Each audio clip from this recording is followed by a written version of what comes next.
What would you do if you saw a stranger sitting alone under a street lamp? No name, no story, just a tired face in the dark. Most people would walk by, but not him. And what started as a simple act of kindness would lead to something neither of them could have ever imagined. This is not just a love story, it's a story about timing, grace, and the quiet power of being seen. If you enjoy heartfelt stories about hope, connection, and the kind of love that grows in the most unexpected places, be sure to subscribe to the channel so you won't miss any of the stories we tell here.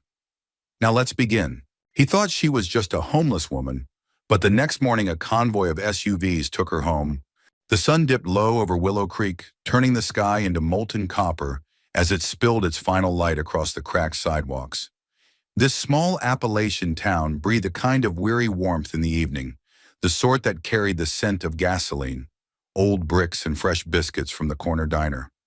The rhythm of life here was unhurried most days. The loudest noise came from the clatter of wrenches in Liam Cole's auto shop. Liam locked the garage with one solid turn of the key, wiping his grease-stained hands on a rag that had seen better days. It had been a long day. 2 oil changes, a radiator job, and a stubborn old Dodge that refused to listen to reason. He stretched his back, felt the familiar pop between his shoulder blades, and turned toward home, ready to collapse onto his thrift store couch. That's when he saw her. Curled at the base of the old iron lamppost at the end of Main Street was a young woman, barefoot clothes, dusty hair pulled back into a loose knot that seemed one wind gust from falling apart. She sat upright, legs tucked beneath her, not asleep but not entirely present either. Her arms wrapped around a canvas satchel that looked like it had been through more than its fair share of roads. Liam hesitated. Strangers were rare in Willow Creek, especially ones who looked like they had nowhere to go.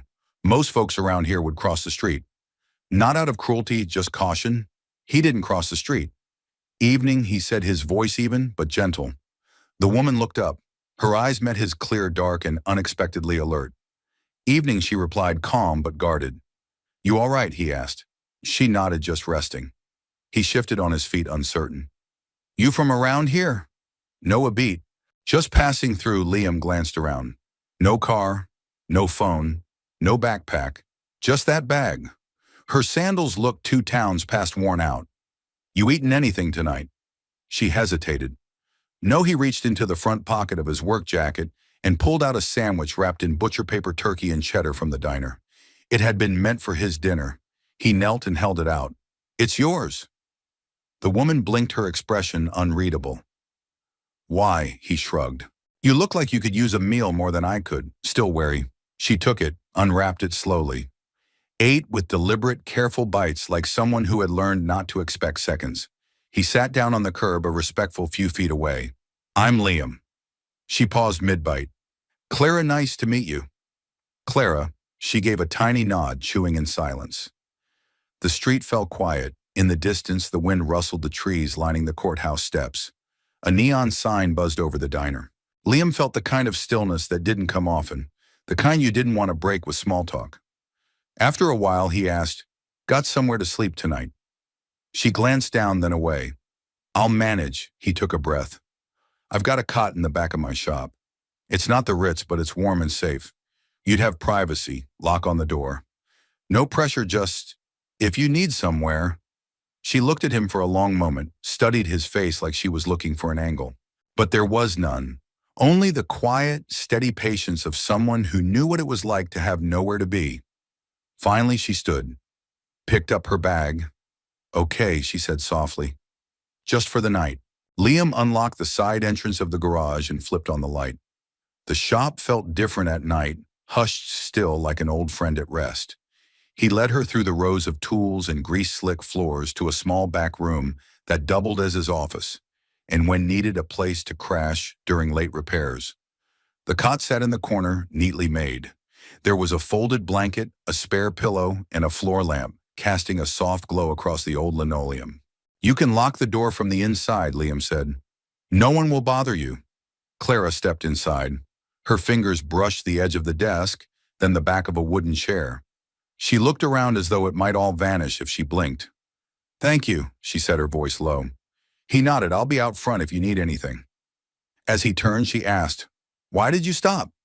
He turned back. Because you look like you needed someone to. She said nothing more and he didn't press her. Later that night, Liam sat outside the shop, a steaming mug of coffee between his hands. The sky above was clear stars scattered like breadcrumbs across velvet. But his mind wasn't on the stars. It was on the girl in the back room. Something about Clara didn't add up. She didn't carry herself like someone used to sleeping rough. Her speech was too refined, her presence too composed. But he didn't need her story tonight. What mattered was she was safe-fed and not alone. He took a slow sip. Wondered if she'd be gone in the morning. Probably, but part of him hoped she wouldn't. Liam rose early the next morning, the same way he had for years. Dawn had barely stretched its fingers across the horizon, but he was already halfway through brewing a pot of strong black coffee in the tiny kitchenette at the back of his garage. Habit more than need moved him, but today wasn't just another day. He glanced down the short hallway toward the back room, toward the girl Clara. The memory of her sleeping form curled quietly beneath the old wool blanket lingered in his mind like morning fog. For a brief second, he wondered if she'd already gone. He walked quietly to the door and knocked gently. "Clara," he said softly enough not to startle her. No answer. Carefully, he turned the knob and peeked in. She was still there. Clara lay on her side, arms folded beneath her cheek, her chest rising and falling in the steady rhythm. The early light touched the edges of her hair, giving it a faint bronze hue. The tension she'd carried last night seemed to have faded in sleep, if only slightly. He closed the door and let out a breath he hadn't realized he was holding. By the time the bell above the garage door jingled at 8 a.m., Liam had already changed the oil in an old Ford and restacked a set of tires. Mr. Bledsoe, a retired electrician, strolled in as usual for his Tuesday tire pressure check, talking about the rising price of bacon and his grandson's piano recital. Liam nodded in all the right places, but part of him kept listening for the creak of the back door. At 10:06 a.m. it came. Clara stepped quietly into the garage, blinking against the sunlight pouring through the open bay doors. She looked more awake, her hair tied back into something closer to intentional. Her canvas bag was slung over her shoulder, though it seemed she hadn't packed it up to leave morning. Liam said, keeping his tone light. Morning, she echoed, her voice clearer than the night before. He gestured to the counter beside the coffee pot. "Fresh brewed cream and sugar, if you want it." She hesitated only a second before pouring herself a mug. She sipped, grimaced, then added 2 spoonfuls of sugar. "You don't strike me as a sugar guy," she said, settling onto the step just outside the bay. Liam chuckled and sat beside her. "Not since high school football." They sipped in silence for a moment, the distant murmur of birds and the occasional car passing by. The only soundtrack. Clara glanced down the street. "It's quiet here, it is," Liam said. "Not much happens, but that's sort of the appeal." She nodded slowly. "Feels like a different planet." He looked at her, noting the way her eyes kept moving, always watching, always aware. Not jumpy, just trained, like someone used to being in rooms where silence could mean danger. "You got plans for today?" he asked gently. "Not really," she replied, then added with a small smile. "Unless you need help cleaning out that corner I tripped over last night." He smiled. "You're hired. I pay in leftover donuts and sarcastic company." By noon, Clara had reorganized half the tool cabinet. Liam worked beside her, occasionally pointing out which drawer belonged to which socket set. But she was fast efficient. He noticed her hands steady, confident. This wasn't the first time she'd handled tools, worked in a shop before he asked. "My grandfather had one," she said, tightening the lid on a jar of bolts. "He used to say a wrench was just a lever for solving problems." "Smart man," she smiled faintly. He was. That smile didn't linger long. It faded the way memories sometimes did too, tender to hold on to for too long. They broke for lunch. Chinese takeout from a place Liam swore by. Clara surprised him by knowing the menu by heart. "You've been here before?" he asked. She shrugged, a mischievous glint in her eye. "I travel light, but I don't travel blind." Later that afternoon, they sat outside again. The sun warm on their shoulders. Clara picked at the edge of her paper cup. "Thank you for not asking too many questions." Liam looked at her. "You'll tell me when you're ready or not." "That's up to you," she nodded. "It's rare. Most people either demand to know or pretend they don't care, but still judge you anyway." "I'm not most people," I noticed. A moment passed. She looked out across the parking lot, her voice low. I used to be someone that others listened to, someone who was expected to be composed. A symbol even, but somewhere along the way I started losing track of who that girl was. And now she repeated, exhaling. I'm trying to remember who I am when no one is looking. Liam let the silence stretch again, not out of discomfort, but out of respect. You're welcome to stay another night, he said softly. You're not in the way. She smiled, small but real. You might regret that offer. I don't regret much. Not anymore. And for the first time, Clara laughed. It wasn't loud, but it was enough to make Liam think that maybe this quiet town, this dusty garage, and this woman with storm-colored eyes were all part of a story still being written. The rain began just after midnight, gentle at first like a whisper against the tin roof, then steady, rhythmic, washing away the dust of the day. Inside the garage, the light from the single desk lamp flickered as if unsure of its place in the quiet hush that had settled over everything. Liam lay on the old pull-out cot in his office, fully clothed, one arm folded behind his head, staring at the ceiling. Sleep had eluded him for the better part of an hour. He wasn't sure why he'd had longer days and heavier worries, but something about having Clara there, just down the hall, left him restless, not uneasy, just aware. He kept thinking about the way she'd laughed earlier. It had been brief, almost shy, like something unused to being let out. It had lingered in the air long after she'd gone back to the room. He was reaching for his coffee mug, cold now, but familiar when he heard it. A sound, soft, muffled crying. It was barely audible beneath the rain, but distinct enough to make his breath catch. He rose quietly, walked down the hallway with measured steps, and paused at the closed door. He didn't knock, didn't call her name. He just stood there listening. Clara was crying, not sobbing, not the loud gasping kind. It was quiet, like someone trying not to cry, but losing the battle one tear at a time. He leaned against the wall, uncertain. What was the right thing to do? Knock, walk away, pretend he hadn't heard. Instead, he did what he'd always done. When the world didn't make sense, he reached for music. Back in the office, he flipped through the stack of old CDs in the drawer and chose one without thinking, Chet Baker, Almost Blue. He slid the disc into the stereo, lowered the volume until it was barely above a breath, and let the trumpet do the talking. The mournful melody drifted through the garage, wrapping itself around the silence like a blanket. The rain didn't stop, but it softened. The world for a few minutes felt tender. 20 minutes passed, then a soft knock. He turned to see Clara in the doorway, her arms folded across her chest, her eyes red but clear. I didn't mean to wake you, she said.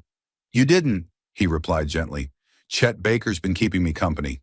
She gave a half smile and stepped inside, drawn by the sound my mother used to play this album. On Sunday mornings, she had good taste. Clara glanced around the room, her gaze landing on the cluttered desk, the aging coffee maker, the photo of Liam's parents tacked above the filing cabinet. You really live here? She asked. Sometimes when work runs late, or when I don't feel like going home to four walls and silence? She nodded as if she understood more than she let on. Silence can be loud. He gestured to the second folding chair across from his. See it? She hesitated, then sat. For a moment, neither spoke. The music carried the weight of the conversation. Finally, she said, Do you ever feel like you disappeared before you even left? Liam looked at her. Yeah, I do. I used to be surrounded by people, she continued. Meetings, interviews, social events. I had assistants who scheduled my life down to the minute, but somehow in all that noise I vanished. He didn't ask for details. The pieces were starting to come together. Not the whole puzzle, but enough to sketch an outline. Clara wasn't just some woman down on her luck. She was someone who had once lived in a very different world, one she'd chosen to leave. Sometimes, Liam said slowly, the loudest place in the world is the one where no one actually hears you. She looked at him, then really looked, and there was something raw in her expression. Recognition. And maybe for the first time in a long while, relief. I didn't want to be rescued, she said quietly. I just wanted to be seen. You were. Clara's eyes shimmered, but she didn't cry again. Instead, she reached over and adjusted the volume on the stereo, letting the music fade into the background. I don't know what comes next, she said. You don't have to, he replied. You're allowed to just be here. They sat like that for over an hour, two people bound not by romance or need, but by the strange grace of shared stillness. No assumptions, no expectations, just breath and presence and healing. Eventually, Clara rose. I should get some sleep, Liam nodded. The cot's yours for as long as you need. She paused at the door. Thank you, Liam. He nodded. Anytime she walked back down the hall, her steps softer now. Steadier. He didn't follow. Didn't need to. He poured himself a fresh cup of coffee even though the hour made it foolish. But as he took the first sip, a strange warmth settled over him. Not from the drink, but from something quieter. From hope. And for the first time in a long while, Liam Cole didn't feel alone. The morning broke bright and cloudless, the kind of day that made Willow Creek look like a postcard town. Dew clung to the grass outside the garage, and the sun slipped through the clouds like honeybirds chirped over the low hum of Liam's air compressor as he checked the brakes on a dusty Silverado. Clara had stayed quiet since their late-night conversation.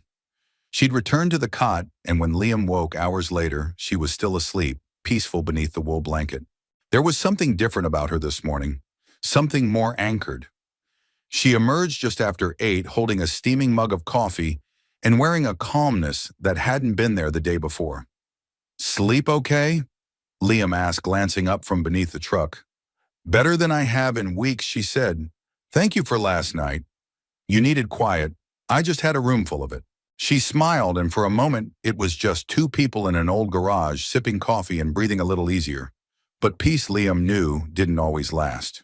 The sound came around 10:15 a.m., a low rumble at first distant, indistinct. Liam thought it was just another semi rolling down the state highway. But then the sound grew louder, sharper, more purposeful. Not one vehicle, but several tires on gravel engines, synchronized like clockwork. He stepped outside. 4 black SUVs were gliding down the narrow lane, polished to a mirror shine. Not local, not by a long shot. They rolled to a stop in front of the garage like a scene from a movie, deliberate, controlled, and out of place in sleepy Willow Creek. The windows were tinted, the license plates were out of state. Liam's instincts from his Marine days stirred uneasily. The driver's door on the lead SUV opened and a woman stepped out. She was in her 50s, tall and elegant, in a tailored gray suit. Her heels crunched lightly on the gravel as she surveyed the area with the cool detachment of someone used to being in command. Her eyes landed on Liam, then drifted past him into the garage. Clara, the woman, called, her voice sharp, but not unkind. Liam turned. Clara had frozen behind him, her mug halfway to her lips. Her face drained of color. She didn't look shocked. She looked like someone who had been waiting for this moment and dreading it all the same. The woman stepped forward. Clara, thank God, we've been looking everywhere. Liam looked between them, confused. You know her. The woman gave him a quick once-over. I'm Meredith Hartley, Clara's godmother and legal counsel to her family. We've been searching for her for nearly a week. Liam blinked. Hartley, as in Hartley Innovations, as in the Hartleys. Clara stepped forward slowly, her voice low. Meredith, I told you I needed space, and you vanished. Meredith said, her tone softening. You left your phone, your ID. Gregory is worried sick. Your father's ready to call in federal resources. Clara flinched at the word father. I didn't mean to cause panic, she said. I just needed one night. Away from everything. Meredith nodded, looking over at Liam again. You've been staying here. Clara glanced at him. Yes, he helped me. That's all. Liam didn't know what to say. His thoughts spun, trying to reconcile the girl who folded rags and cleaned grease pans with the daughter of one of America's most powerful corporate families. He looked at her, truly looked, and it all made sense. The posture, the caution, the precise, deliberate way she moved through the world. Clara hadn't been pretending to be someone else. She'd been shedding the weight of who she was. Give me 5 minutes, she said to Meredith, then turned to Liam. They stepped to the side just beyond earshot. I'm sorry, Clara said softly. I should have told you. You didn't owe me anything. Liam replied. Yes, I did, she said.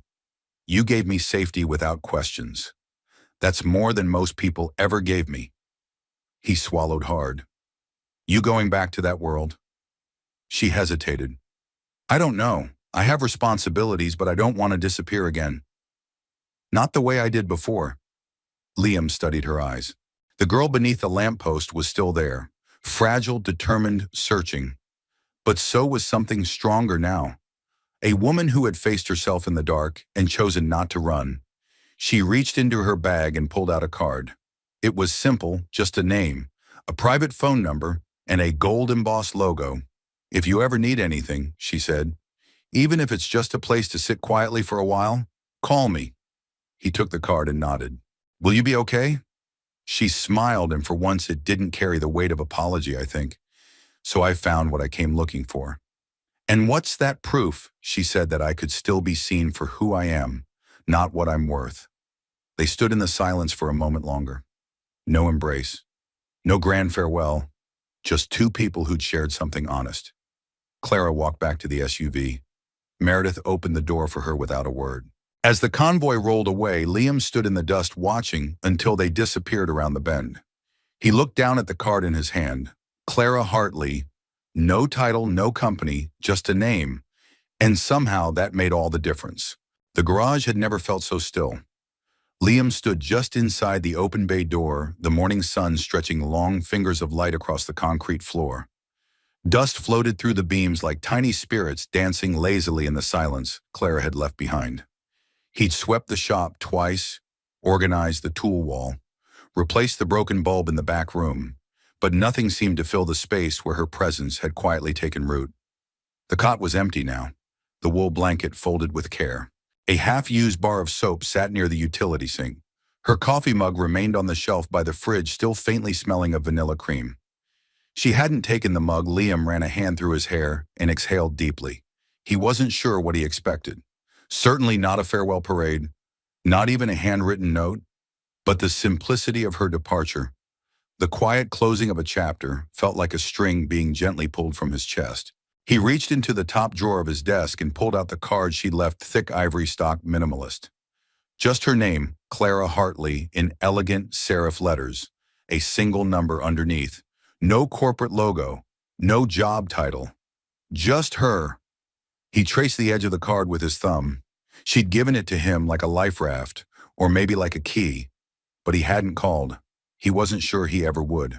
The days passed slowly, but with a rhythm Liam knew well. Brake jobs, oil changes, tire rotations. Old man Bledsoe still came in every Tuesday morning. Ruthie from the bakery dropped off lemon bars on Thursdays, the way she had since 2016. Everything went on as usual, except it didn't, because Clara's presence had shifted something subtle but undeniable in him. She'd arrived like a question mark, uninvited, unexplained. And in the span of a few nights, she had reminded him of things he'd quietly stopped believing. In grace, vulnerability, second chances. He found himself reaching for jazz in the evenings, something he hadn't done in years. Found himself pausing to watch the sky turn orange at dusk. Found himself wondering sometimes aloud what she was doing at that exact moment. One rainy afternoon about a week after she left, Liam was under the hood of a sputtering Buick when a courier van pulled into the lot. A young guy hopped out and handed him a small package. No return address. Inside was a book, The Places That Scare You by Pema Chodron. Tucked inside the front cover was a yellow post-it note. Thought you might understand this better than most? Thank you for not trying to fix me.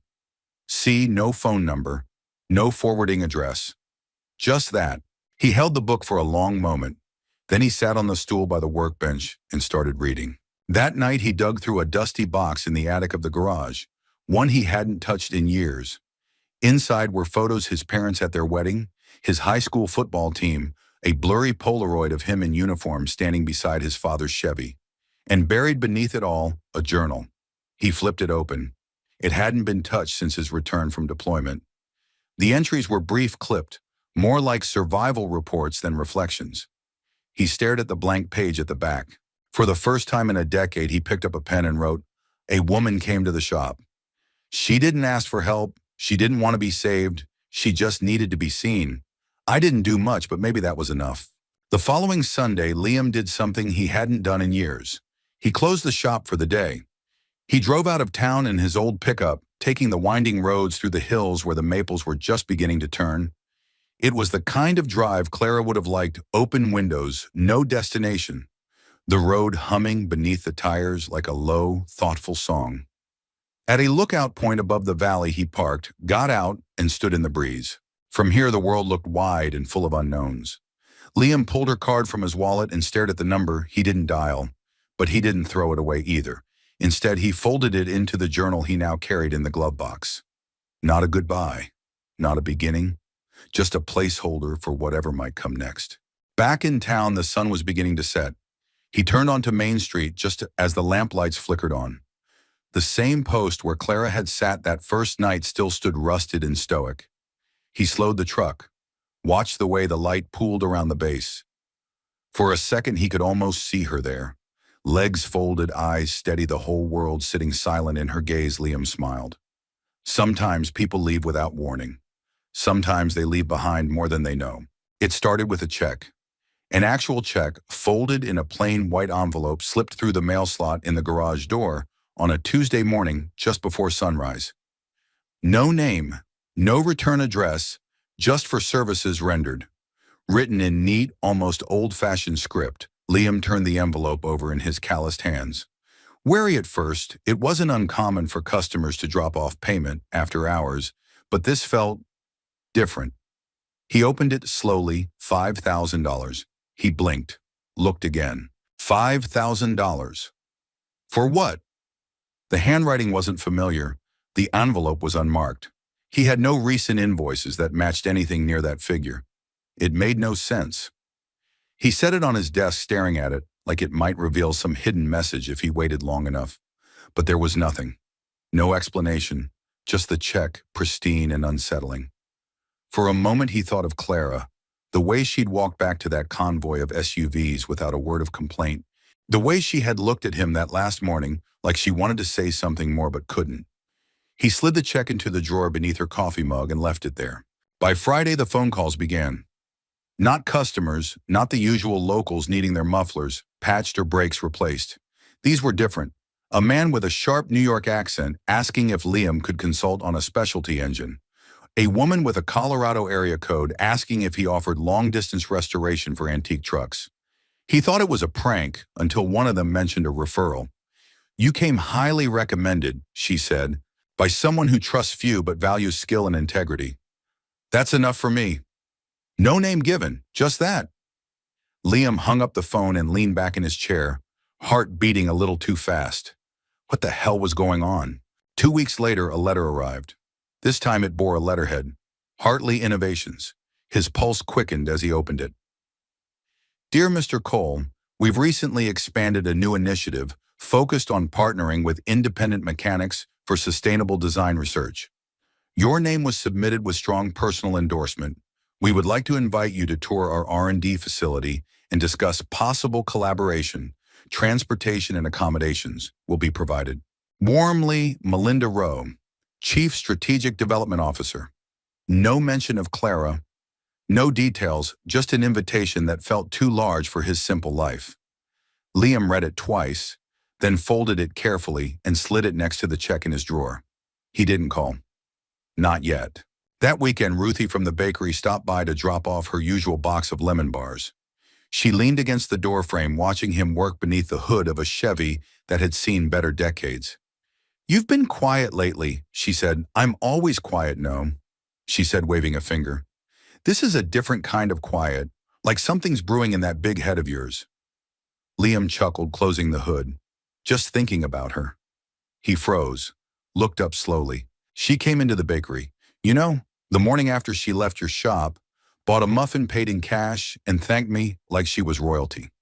Didn't say her name, but I remember her eyes, and the way she looked at you when she asked for directions." Liam didn't respond. He didn't have to. Ruthie crossed her arms. "You gonna call her?" He wiped his hands on a rag.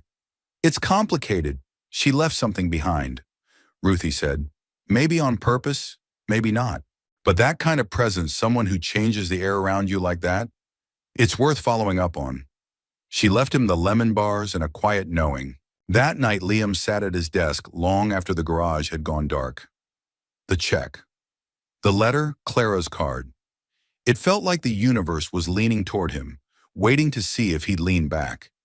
He thought of his father, how he'd worked the same garage until the very end, too proud to ask for help, too scared to believe he could be anything more than what his hands could build. Liam had inherited the hands, but maybe not the fear. He pulled out Clara's card again, ran his fingers along the embossed letters. No fanfare, no pressure, just her name. Simple like the woman herself. He opened the drawer and looked at the letter once more. Then, almost without realizing it, he picked up the phone. His voice when he spoke was steady. "Yes, this is Liam Cole. I'm calling about the invitation." He didn't sleep much that night. The decision sat in his chest like a new engine, foreign but promising. In the quiet, he remembered Clara's words. "I used to be someone people listen to. I want to remember who I am when no one's watching." Now maybe it was his turn not to be watched but to become someone worth listening to. The Hartley Innovations campus didn't look like a place that built machines. It looked like a place that invented futures. Nestled on 50 acres outside Charlotte, the buildings were all glass, steel, and serenity. Sculpted pines lined the entrance road. The reception hall had a reflecting pool that mirrored the sky. Liam Cole, dressed in his cleanest jeans and a freshly pressed shirt, felt like a misplaced wrench in a showroom. He parked his truck in the visitor lot where sleek electric sedans gleamed like digital wolves and stared for a long moment before stepping out. The valet eyed him curiously but took his keys without comment. Inside, the lobby was silent save for the trickle of a stone fountain and the rhythmic ticking of an analog clock. The receptionist, a young man with sharp glasses and an earpiece, smiled politely. "Mr. Cole, right this way. Ms. Rowe will meet you in the glass room." He followed. The building's halls curved and gleamed. Offices behind translucent partitions whispered of power and innovation. Whiteboards scribbled with chemical formulas. Engineers in casual suits debating algorithms. Liam walked past them like a ghost from another world. The glass room was just as it sounded, floor-to-ceiling windows overlooking a private lake, minimalist decor, soft lighting. A woman in her 40s rose to greet him. "Mr. Cole, it's a pleasure." She extended her hand. Melinda Rowe. Her handshake was firm, her smile practiced. She gestured for him to sit. "We're grateful you accepted the invitation." Liam nodded, scanning the room for anything familiar. "I wasn't sure I belonged here." Melinda tilted her head. "Someone very persuasive assured us that you do." He said nothing, but his hand drifted unconsciously toward the pocket where Clara's card still lived. Melinda tapped a digital tablet and brought up a design schematic on the wall screen. It was a prototype, compact, efficient, clearly a next-generation engine. "We're exploring a line of utility-focused electric vehicles for rural and industrial use. We've found that most engineers don't understand what small-town mechanics really deal with. We want someone who does, and you think that's me?" Melinda smiled. "Clara does." Liam looked at her carefully. "She works here. She's one of our principal shareholders and creative leads. Her official title's Director of Applied Vision, but truthfully, Clara defies titles." Liam's mouth felt dry. She hadn't mentioned this. Hadn't hinted. "She told me she left everything," he murmured. "She did," Melinda said. "But she's not the type to abandon responsibility. She just needed to disappear long enough to remember why she started all this in the first place." Liam exhaled slowly. "You're not here because you're a mechanic," Melinda added. "You're here because you treated her like she was no one special." That meant everything. He sat back, unsure what to say. Melinda rose gently, placing a folder in front of him. "It's just a conversation, Mr. Cole. If you're open to it, we'd love to hear your ideas. If not, no hard feelings. We'll still be grateful for the part you played in bringing Clara home." The rest of the day passed in a blur of polite questions, technical discussions, and a tour of the facility.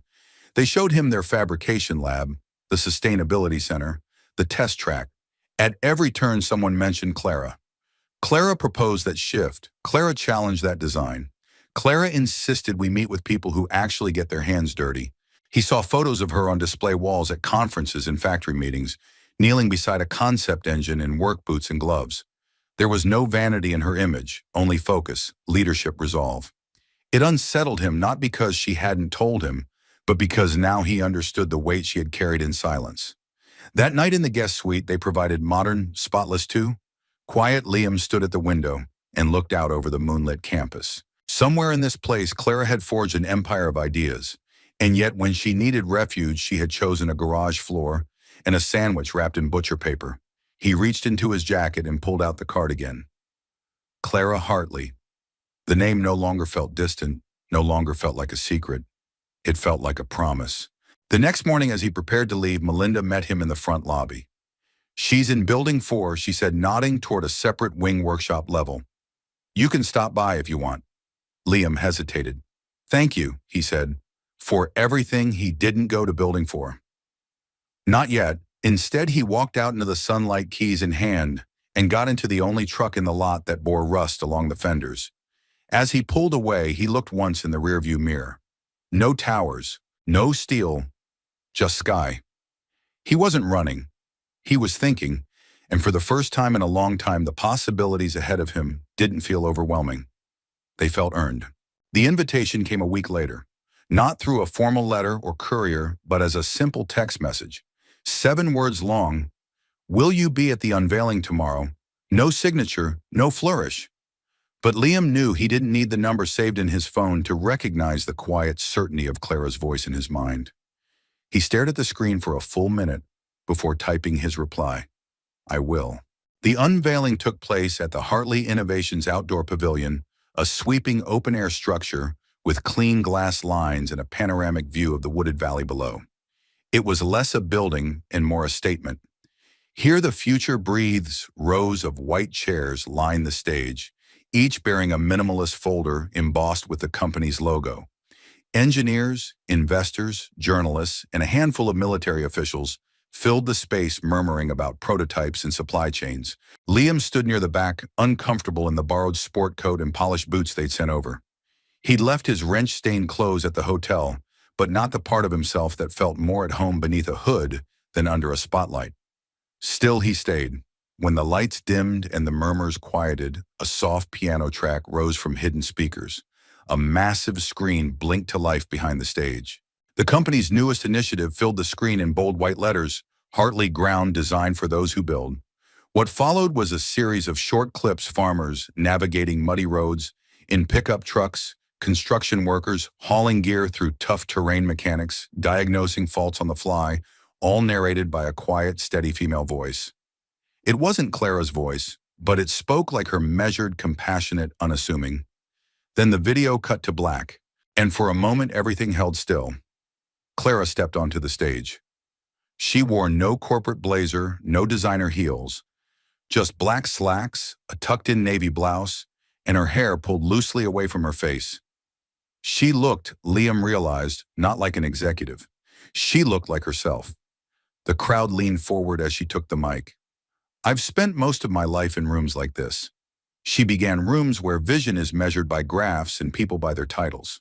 But 2 months ago, I met someone who reminded me that real innovation starts in places with no nameplates, no press coverage, and no applause. Just calloused hands, honest work, and the courage to care quietly." Liam felt the breath catch in his chest. Clara continued, her gaze sweeping the crowd but never quite landing on him. "He didn't know who I was. He didn't ask. He just gave me a sandwich and a place to rest. That small act taught me more about human-centered design than any boardroom ever has." She paused, letting the words settle. Hartley Ground is our attempt to honor that simplicity, to meet people where they are, to build not for headlines but for hands. The applause was quiet at first, genuine, thoughtful, before swelling into something larger.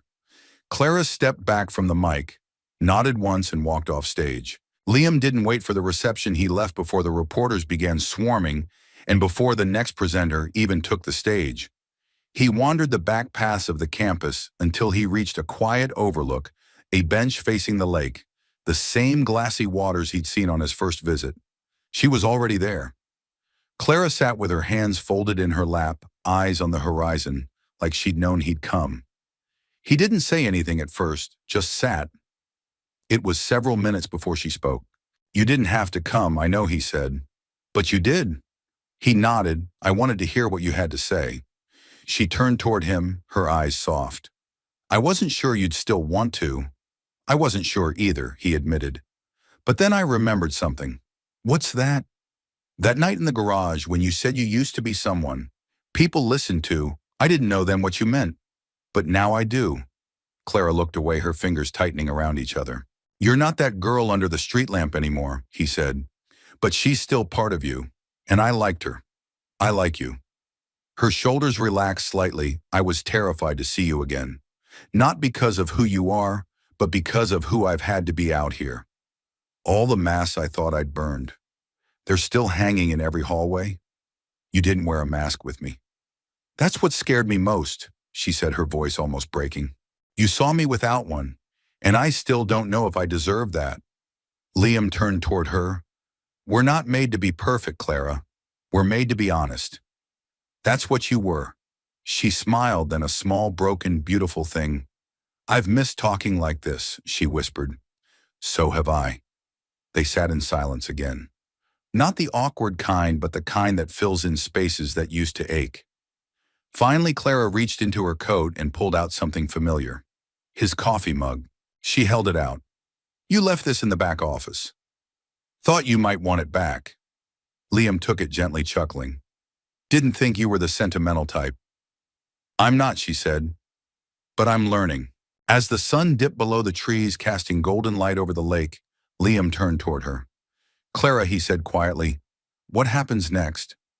She didn't answer right away, but then she reached for his hand, slowly, deliberately, and laced her fingers through his. Maybe, she said, we find out together. They met the next morning in the workshop. Not a boardroom, not a presentation hall, but among the smell of sawdust oil and the low hum of machinery. Clara insisted on it. She said it was the only place that ever made her feel like she belonged. Liam showed up in jeans and a faded denim shirt, sleeves rolled, hands already streaked with graphite from fiddling with an old carburetor he'd found on her workbench. She smiled when she saw him holding 2 coffees, one black, one with cream. He took the black without asking. You remembered some things you don't forget, she said, handing it over. They stood in the quiet clink of tools and background noise. Clara gestured toward a new design schematic laid out across the drafting table. It was a modular engine system, simple, efficient, rugged. Something that looked like it belonged under the hood of a farm truck more than a showroom vehicle. It's brilliant, Liam said, running his hand along the edge of the blueprint. Who came up with it? You did. He looked at her. That night, she said, when you explained how you modified the dual manifold system on the Dodge without high-performance parts. That's where it started. This, she tapped the blueprint, is just that idea scaled and translated. Liam stared at the page, stunned. You remembered that. I didn't forget a word of it.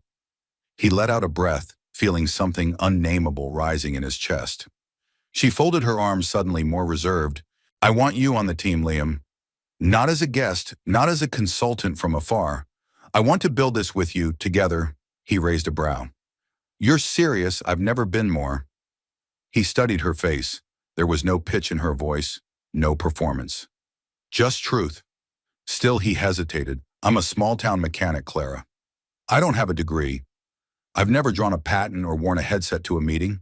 You've fixed more broken systems with half the tools than some engineers with a lab full of funding, she said firmly. And more importantly, you see people. You design with your hands, but you build with your heart. That's what this place needs. He rubbed his jaw, still trying to absorb it all. What would I even be? He asked. Clara smiled. Partner. His breath caught. Partner. In development, in problem solving, in asking better questions. Maybe, she added gently, in something else too. That last part hung in the air like an unspoken melody. Liam looked around the workshop, the sunlight catching on a stack of wrenches, the scuff marks on the cement where people moved with purpose. It wasn't flashy, it wasn't corporate, it felt honest. I don't know how to play politics, he said at last. Good, she replied. I'm tired of people who do. He chuckled. You really want to work with me? Clara stepped closer, her voice soft. I want to build something that matters with someone who understands what matters. Not just numbers, not just margins. Someone who knows how it feels to rebuild after everything's fallen apart. His throat tightened. Clara reached into her pocket and pulled out a worn bolt, a tiny rusted thing. She placed it in his palm. I found this in your garage the night I left. I kept it. It reminded me that strength doesn't always shine. Sometimes it just holds everything together. Liam closed his fingers around the bolt. It was warm from her hand. You didn't call for a long time, she said quietly. I didn't know if I belonged, and now I still don't, he admitted. But maybe that's the point. She smiled. They spent the afternoon reviewing sketches, sharing notes, and laughing over misaligned blueprints. At one point, Clara reached for a pencil at the same time he did, and their hands met. She didn't pull away, neither did he. When dusk began to settle, she walked him to the front steps of the building. The sun was melting into the horizon, leaving the sky blushed and golden. Liam, she said, turning toward him, this doesn't have to be about work. I mean, it can be, but it doesn't have to stop there. He studied her face the way the light caught in her eyes. I never asked you for anything. She said, not even your name that first night. But now I'm asking. For what? For a chance, she whispered, to build something real. Liam stepped forward, his voice quiet. Then let's build slow, he said. Let's build it right. She nodded, and for the first time their story wasn't about rescue or refuge or survival. It was about creation. The first argument came over a bolt. More specifically, over the placement of a tension bolt in the prototype's front suspension housing. Liam insisted on an angled bracket to allow for field adjustments. Clara preferred the sleeker fixed design cleaner, more elegant but harder to modify without specialized tools. They stood over the workbench blueprint between them, tension rising with each sentence. It needs to be adaptable. Liam said, voice level but firm. Out there, things break. People don't always have the luxury of precision tools or climate-controlled garages. And if it's over-engineered, Clara shot back, you lose efficiency, cost goes up, the system becomes harder to scale. It's not about scale, he countered. It's about who we're building it for. The guy under a tree with grease on his hands and no time for perfect. She paused, breathing through her frustration. Then, without warning, she stepped back and nodded. You're right, she said. Liam blinked. I am. I forgot what this was about, Clara admitted, her voice softer now. Not the investors, not the launch. The people. Liam exhaled. We're not designing for the boardroom. She met his gaze. That's why I need you here. It wasn't the last disagreement. There were more over timelines, materials, whether or not the early engine test should be fielded with minor imperfections or held back for polish. But each clash revealed something deeper. Clara brought vision, systems, scope. Liam brought grounding, function, heart. And somewhere between those tensions, they began to trust not just each other, but the space between them. One morning, Liam arrived to find a sticky note on his desk. Testing is about discovery, not perfection. C, he smiled and scribbled back, good because perfection's overrated. L. By week's end, they had developed a rhythm. Clara would call out design notes while Liam adjusted the 3D model. He'd suggest changes mid-prototype, and she'd evaluate them on the fly. They argued, laughed, and on the rare occasion when neither had anything to say, they just worked in silence, comfortable and complete. It wasn't easy, but it was real. On Friday afternoon, Clara invited Liam to her private testing site, an off-grid terrain park nestled on the edge of the company's forest reserve. They drove out in a beat-up prototype pickup, its body unfinished, sensors exposed like bones under skin. Liam handled the steering. Clara held the clipboard, hair blowing wildly from the open window. You know you're driving like you stole it, right? She shouted over the engine's growl. He grinned. Only way to find out what it can take. The truck lurched over a rocky incline, rattling but holding. At the summit, Liam killed the engine. They stepped out into silence, the kind that only existed far from roads and reception. Clara leaned against the hood, her blouse streaked with dust, clipboard abandoned in the cab. This feels more honest than any presentation I've given, she said, staring at the tree line. Here it's just metal and willpower. Liam joined her, crossing his arms. You've built a hell of a lot more than metal, Clara. She looked at him, then eyes searching. So have you. They didn't kiss, not then. Not under the forest canopy or the golden light filtering through the trees. Instead, they stood side by side, letting the silence stretch into something intimate and unspoken. Something earned. Clara broke it gently. My whole life I've been told that leading meant controlling, but you. She turned to him. You lead by listening. Liam smiled. You lead by letting go. They didn't say anything more. They didn't need to. That evening they worked late in the garage. Liam adjusted the suspension specs while Clara debugged a software patch. Around midnight, Liam tossed her a bottled water. She caught it one-handed, leaned back in the rolling chair, and sighed. I used to think work was my shield, she said. That if I stayed busy enough, focused enough, I wouldn't feel the empty parts. He glanced at her. And now? Now I think the right work doesn't hide you. It reveals you. Liam nodded slowly, I think. I needed to be seen too. Clara reached across the table and rested her fingers on the edge of his hand. Then let's keep seeing each other. Not just when it's easy. He didn't pull away. I'm in, he said. And they sat there surrounded by wrenches and circuit boards, two people who had every reason to stay guarded, choosing instead to build with trust as their blueprint. The invitation came in a plain envelope, hand-delivered, and bearing no company seal, just a small return address in handwritten, cursive, Hollow Creek Children's Shelter. Clara placed it on Liam's desk with a gentle tap. They asked if we'd be willing to visit, talk to the teens, show them what real-world innovation looks like. Liam looked up from the engine sketch he was modifying. You mean you want me to teach kids how to replace a timing belt? Clara smiled. Maybe. Or maybe just let them see that not everyone who creates things starts in a tower of glass and steel. He studied her for a moment. You've been there before? She nodded. My mother used to take me every Christmas. It was her way of reminding me that life outside our gates didn't revolve around shareholders or status APAWs. She passed when I was 19. I never went back. Liam softened. Let's go. They arrived the following Saturday driving the prototype pickup. Its body now painted, its interior unfinished. Clara insisted they leave it that way. Let them see the process, she said.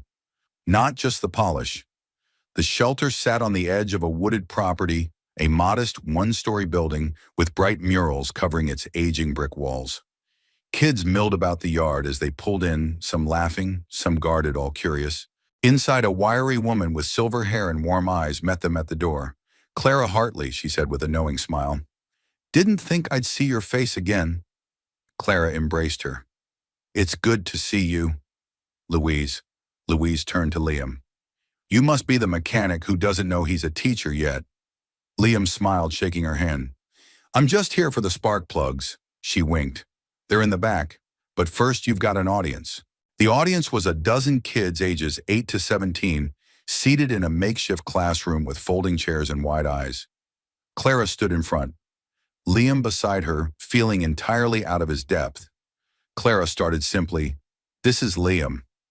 He's a mechanic, a designer, and though he'll never admit it, an inventor. Liam cleared his throat. I just fix things that don't want to work.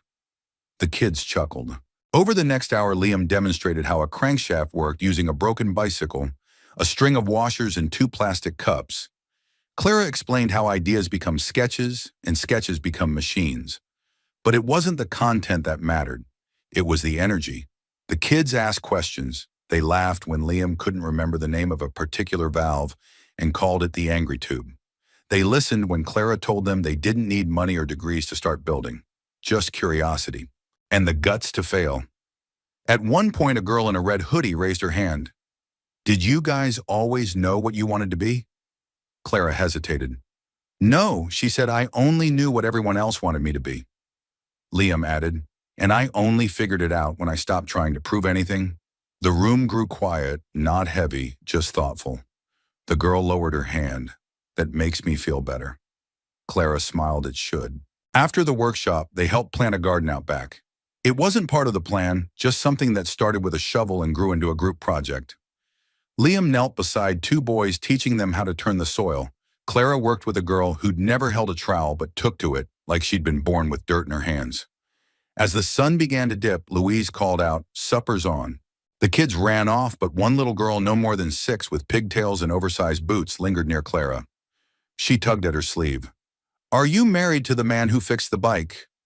Clara blinked. No, sweetie. He's just a friend. The girl tilted her head. But you looked at him like my aunt looks at Uncle Pete. And she loves him? Lots. Clara laughed, startled. Do I? The girl nodded solemnly. You should tell him grown-ups are bad at saying nice things out loud.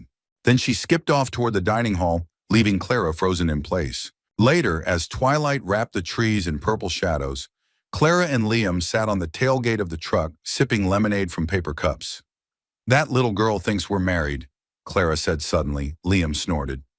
"Well, I guess this makes us an old married couple who bicker over bolt placement.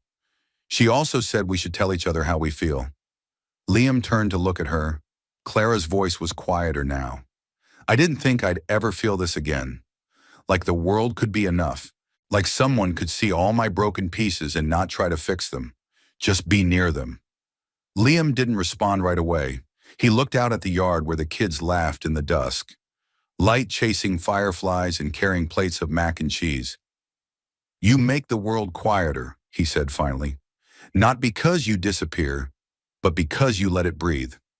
She looked at him, her eyes reflecting the soft golden glow of the string lights overhead. "And you make me feel real," she whispered. He reached for her hand. This time she didn't hesitate. That night, as they drove back under a sky full of stars, neither spoke much. Words weren't needed. Between the hum of the tires and the warmth of her hand in his, everything was said already. In the quiet between them, something new had taken root. And this time, it wasn't business. It was something far more difficult. Far more lasting love. Autumn had settled over Willow Creek like a soft blanket. Warm golds, crisp reds, the scent of wood smoke and apples in the air. The town moved a little slower now. Kids kicked up piles of leaves after school, and the days tilted gently toward early dusk. Liam stood outside his garage, arms crossed, sipping coffee from the old ceramic mug Clara had once returned to him. The same one she'd sipped from that second morning when her guard was still up and her past still hidden behind tired eyes. That had been 3 months ago. 3 months since a girl beneath a street lamp changed the shape of his quiet life. And tonight she was coming back. Not for a visit, not for a meeting. For good. He'd spent the morning cleaning the back room, not because she asked, but because he wanted her to see how much had changed and how much hadn't. The cot had been replaced with a proper bed. A small bookshelf stood in the corner, stocked with the titles she'd once said she loved. On the windowsill, a pot of lavender, her favorite, soaked in the afternoon light. He'd even fixed the porch light that had flickered since spring. She always noticed small things like that. At 5:14 p.m., he heard the crunch of tires on gravel, the familiar sound of the prototype pickup hers now pulling up outside the shop. He stepped out just as she opened the door. She was wearing jeans boots and a navy flannel shirt rolled at the sleeves. Her hair was pulled back in a loose braid, and her smile when she saw him was the kind that makes a man forget how to breathe. "You're late," he teased, folding his arms. She walked up to him and pressed a kiss to his cheek. "You're lucky I came at all. I had to pass up 2 offers, 3 emails, and 1 stubborn board member just to get here." He smiled, brushing a strand of hair from her face. "Still worth it." Clara looked around at the garage, the street, the faded lamppost at the corner. "It always was," she said. That evening, they didn't go to a restaurant. They didn't host a launch party or pop champagne. Instead, they walked just like that first night. The air was crisp, leaves skittering across the pavement. Liam carried a paper bag with 2 turkey sandwiches and a thermos of coffee. Clara tucked her arm into his, their footsteps unhurried, their silence full. They reached the old lamppost just as the sun dipped below the hill. The light buzzed on with a soft hum, casting a familiar glow over the sidewalk. Clara stopped, looked down at the base of the post, where she'd once sat with a bag and no plan. "I was so lost that night," she whispered. "I wasn't running from anyone. I was running from myself. And you stopped here." Liam said she turned to him because you didn't look away. He took her hand and lowered himself to sit beside her, right on the sidewalk. She laughed and joined him, knees tucked close, just like before. He opened the bag and handed her a sandwich. She took it, grinning. "You really are a creature of habit." Only when the habit's worth keeping, they ate in silence for a moment, watching the town settle into twilight. Lights flickered on in distant windows. A dog barked down the street. Somewhere a train rumbled softly through the hills. Clara leaned her head on his shoulder. "You know," she said, "we could start something right here." He raised a brow. "Start what, a tradition? Every year we come back to this spot, same sandwiches, same lamppost. Just to remind ourselves where it all started." Liam smiled. "And if it's raining, then we sit here wet and grateful." He laughed and kissed the top of her head. Deal. The next morning, they opened the garage together.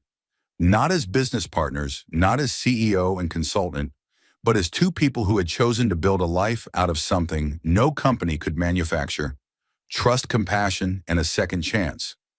Customers came and went. Kids from the shelter stopped by to see the prototype again. Ruthie from the bakery brought cinnamon rolls for the newlyweds, even though they weren't not yet, but soon maybe. Clara set up a small design studio in the back office, sketching ideas while Liam worked the lifts. They shared tools, stories, and occasionally silent frustrations, because they were human and because they were honest. But at the end of every day, they sat together on the front step, no matter how long the hours, no matter how tired their bones, together. One evening, as golden light spilled over the mountains, Liam reached into his pocket and pulled out a ring. Simple silver, no diamond, just a band with a single engraving inside. Scene chosen home. He didn't kneel. He didn't need to. Clara looked at him, eyes wide, heart open. Yes, she said, before he even asked. And just like that, the girl beneath the street lamp became the woman who would never have to run again. And the man who once thought he had nothing to offer became the reason someone believed in beginnings again. They didn't promise perfect, they promised presence. And under the quiet glow of that old lamp, they began their forever. We'd love to hear from you. Where in the world are you watching from? And what part of this story touched your heart the most? If this story moved you, inspired you, or simply made you believe in the quiet power of kindness, please like, share, and subscribe to the channel for more heartwarming stories just like this one.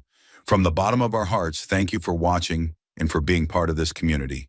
See you in the next story.